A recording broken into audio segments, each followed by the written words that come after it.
Bienvenue sur La quotidienne de l'IA, la rubrique du premier site d'information sur l'IA, ia-info.fr.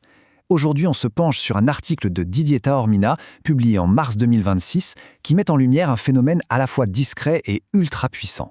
C'est un cas concret qui pourrait bien, changer toute notre vision du débat sur l'IA et l'emploi. Allez, on attaque direct dans le vif du sujet avec ce chiffre 60. 60, c'est le nombre de postes qu'une seule et même entreprise française n'a pas eu besoin de créer grâce à l'intelligence artificielle. Ce n'est pas une projection, c'est un constat. Et ce chiffre, il est lourd de sens. Pour comprendre d'où vient ce chiffre, il faut regarder de plus près l'entreprise qui est au cœur de cette histoire. Et non, il ne s'agit pas d'un géant de la tech californien, mais d'une PME bien de chez nous, une PME alsacienne, Plus que Pro. Ce qui est super intéressant avec ce cas, c'est qu'il touche une entreprise qui nous parle.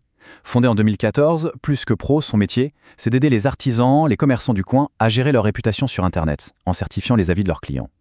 Et pour ça, ils ont une arme secrète, un assistant IA qu'ils ont baptisé Fred. Fred, c'est vraiment le moteur de l'optimisation. C'est un assistant qui, en se connectant à des milliers de logiciels, va automatiser toutes les tâches administratives qui prennent un temps fou. On parle des relances, des questionnaires de satisfaction, du recouvrement. Grâce à lui, l'entreprise grandit, elle se développe, sans pour autant embaucher à tour de bras. Et le personnel en place, il peut enfin se concentrer sur des missions à plus forte valeur ajoutée. Et voilà, on arrive au cœur du sujet. Ce qui se passe chez Plus que Pro, ce n'est pas un plan de licenciement comme on en voit parfois. C'est un phénomène bien plus subtil, bien plus insidieux et surtout structurel. C'est ce qu'on appelle la substitution silencieuse. La définition est assez claire en fait. Il ne s'agit pas de virer des gens, mais de ne pas en embaucher de nouveaux. L'activité de l'entreprise augmente, le chiffre d'affaires grimpe, mais le besoin de recruter, lui, stagne. C'est une sorte d'érosion, lente et progressive, totalement invisible dans les statistiques du chômage, mais qui est en train de redessiner le marché du travail en profondeur. La différence entre les deux est juste fondamentale. D'un côté, le licenciement, c'est une action visible qui fait du bruit, qui est médiatisée avec un impact social immédiat. De l'autre, la substitution silencieuse, c'est une transformation de fond, progressive, et son impact, lui, il se mesure sur le très long terme. Et c'est vraiment cette nuance qui est capitale à comprendre. Et c'est précisément ça que de nombreux économistes commencent à pointer du doigt. Comme le dit cette citation, le principal défi que l'IA pose à l'emploi, ce n'est peut-être pas la grande vague de licenciements spectaculaires qu'on imagine, mais bien cette érosion discrète, continue, des besoins en recrutement.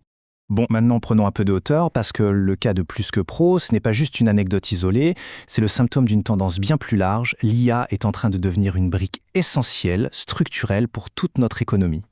Jetez un œil à ces chiffres. En 2024, on avait à peu près un quart des PME françaises qui utilisaient l'IA. En 2026, on s'attend à ce que ce chiffre grimpe à 70%.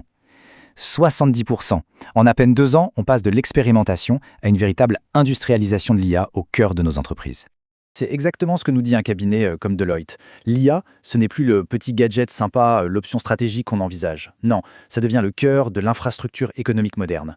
C'est en train de devenir aussi fondamental que l'informatique ou Internet l'ont été en leur temps. Et forcément, cette bascule a une conséquence directe et massive sur le marché des compétences.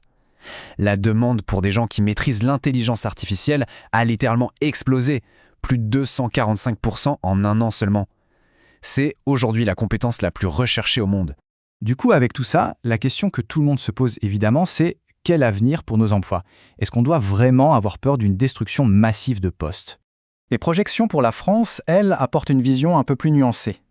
On estime qu'environ 27% des tâches pourraient être automatisées. Mais attention, le chiffre crucial, c'est le deuxième. Ça ne se traduirait par un remplacement direct que pour 5% des emplois. La différence entre automatiser des tâches et remplacer un emploi est absolument essentielle. Et si on regarde à l'échelle mondiale, le bilan pourrait même être carrément positif. Le Forum économique mondial anticipe la création de 170 millions de nouveaux postes pour 92 millions de suppressions, ce qui nous donne un solde net positif de 78 millions d'emplois. On parle donc bien plus d'une transformation profonde du travail que d'une destruction nette. Finalement, ce cas de Plus que Pro, il nous oblige vraiment à nous poser la bonne question. Le débat n'est plus de savoir si l'IA va changer le travail, ça c'est une certitude, mais plutôt comment on s'y prépare. Le véritable enjeu, aujourd'hui, c'est la course aux compétences.